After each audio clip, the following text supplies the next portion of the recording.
ओम नमः शिवाय। हर हर महादेव। आप सभी का दिन शुभ और मंगलमय हो। भगवान भोलेनाथ की कृपा आप सभी भक्तजनों पर सदा सर्वदा बनी रहे। आज हम सुनेंगे आषाढ़ मास कथा अध्याय 9। प्रेम से बोलिए शिव शंकर भगवान की जय। आगे की कथा में सूत जी कहते हैं, शौनक, जो श्रवण, कीर्तन और मनन इन तीनों साधनों के अनुष्ठान में समर्थ ना हो, वह भगवान शंकर के लिंग एवं मूर्ति की स्थापना करके नित्य उसकी पूजा करे तो संसार सागर से पार हो सकता है, वरना अथवा छल ना करते हुए अपनी शक्ति के अनुसार धनराशि ले जाए और उसे शिवलिंग अथवा शिव मूर्ति की सेवा के लिए अर्पित कर दे। साथ ही निरंतर उस लिंग एवं मूर्ति की पूजा भी करे। उसके लिए भक्ति भाव से मंडप, गोपुर, तीर्थ, मठ एवं क्षेत्र की स्थापना करे तथा उत्सव रचाए। वस्त्र, गंध, पुष्प, धूप, दीप तथा पुआ और शाक आदि व्यंजनों से युक्त भांति भांति के भक्ष्य भोजन अन्न नैवेद्य के रूप में समर्पित करे। छत्र, ध्वजा, व्यंजन, चामर तथा अन्य अंगों सहित राजोपचार की भांति एवं सामान भगवान शिव के लिंग एवं मूर्ति को चढ़ाए। प्रदक्षिणा, नमस्कार तथा यथाशक्ति जप करे। आवाहन से लेकर विसर्जन तक सारा कार्य प्रतिदिन भक्ति भाव से संपन्न करे। इस प्रकार शिवलिंग अथवा शिव मूर्ति में भगवान शंकर की पूजा करने वाला पुरुष श्रवण आदि साधनों का अनुष्ठान ना करे तो भी भगवान शिव की प्रसन्नता से सिद्धि प्राप्त कर लेता है। पहले के बहुत से महात्मा पुरुष लिंग तथा शिव मूर्ति की पूजा करने मात्र से भवबंधन से मुक्त हो चुके हैं। ऋषियों ने पूछा, मूर्ति में ही सर्वत्र देवताओं की पूजा होती है, परंतु भगवान शिव की पूजा सब जगह मूर्ति में और लिंग में भी क्यों की जाती है? सूत जी ने कहा, मुनीश्वरों, तुम्हारा यह अद्भुत प्रश्न तो बड़ा ही पवित्र और अत्यंत अद्भुत है। इस विषय में महादेव जी ही वक्ता हो सकते हैं। दूसरा कोई पुरुष कभी और कहीं भी इसका प्रतिपादन नहीं कर सकता। इस प्रश्न के समाधान के लिए भगवान शिव ने जो कुछ कहा है और उसे मैंने गुरु जी के मुख से जिस प्रकार भी सुना है, उसी तरह क्रमश वर्णन करूंगा। एकमात्र भगवान शिव ही ब्रह्म रूप होने के कारण निष्कल कहे गए हैं। रूपवान होने के कारण उन्हें सकल भी कहा गया है, इसलिए वे सकल और निष्कल दोनों ही हैं।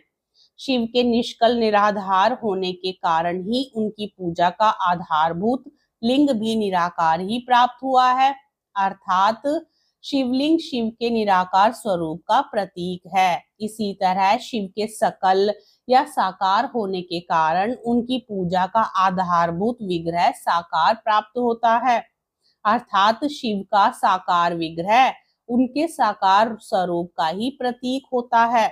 सकल और अकल रूप होने से ही वे ब्रह्म शब्द से कहे जाने वाले परमात्मा हैं। वही कारण है कि सब लोग लिंग और मूर्ति दोनों में ही सदा भगवान शिव की पूजा करते हैं। शिव से भिन्न जो दूसरे दूसरे देवता हैं, वे साक्षात ब्रह्मा नहीं हैं, इसलिए कहीं भी उनके लिए निराकार लिंग नहीं उपलब्ध होता। पूर्व काल में बुद्धिमान ब्रह्मपुत्र सनत कुमार मुनि ने मंदराचल पर नंदीकेश्वर से इसी प्रकार का प्रश्न किया था। सनत कुमार बोले, भगवान शिव से भिन्न जो देवता हैं, उन सब की पूजा के लिए सर्वत्र प्राय मूर्ति मात्र ही अधिक संख्या में देखा और सुना जाता है। केवल भगवान शिव की ही पूजा में लिंग और वेर दोनों का उपयोग देखने में आता है। अतः कल्याणमयी नंदीकेश्वर, इस विषय में जो तत्व की बात हो उसे मुझे इस प्रकार बताइए जिससे अच्छी तरह समझ में आ जाए। नंदीकेश्वर ने कहा, निष्पाप ब्रह्म कुमार, आपके इस प्रश्न का हम जैसे लोगों के द्वारा कोई उत्तर नहीं दिया जा सकता, क्योंकि यह गोपनीय विषय है और लिंग साक्षात ब्रह्मा का प्रतीक है। तथापि आप शिव भक्त हैं, इसलिए इस विषय में भगवान शिव ने जो कुछ बताया है उसे ही आपके समक्ष कहता हूँ। भगवान शिव ब्रह्म स्वरूप और निष्कल हैं, इसलिए उन्हीं की पूजा में निष्कल लिंग का उपयोग होता है। संपूर्ण वेदों का यही मत है। सनत कुमार बोले, महाभाग योगींद्र, आपने भगवान शिव तथा दूसरे देवताओं के पूजन में लिंग और वेद के प्रचार का जो रहस्य विभाग पूर्वक बताया है वह यथार्थ है। इसलिए लिंग और वेद की आदि उत्पत्ति का जो उत्तम वृतांत है उसी को मैं इस समय आप सबसे सुनना चाहता हूँ। लिंग के प्राकट्य का रहस्य सूचित करने वाला प्रसंग मुझे सुनाइए। इसके उत्तर में नंदिकेश्वर ने भगवान महादेव के निष्कल स्वरूप लिंग के आविर्भाव का प्रसंग सुनाना आरंभ किया।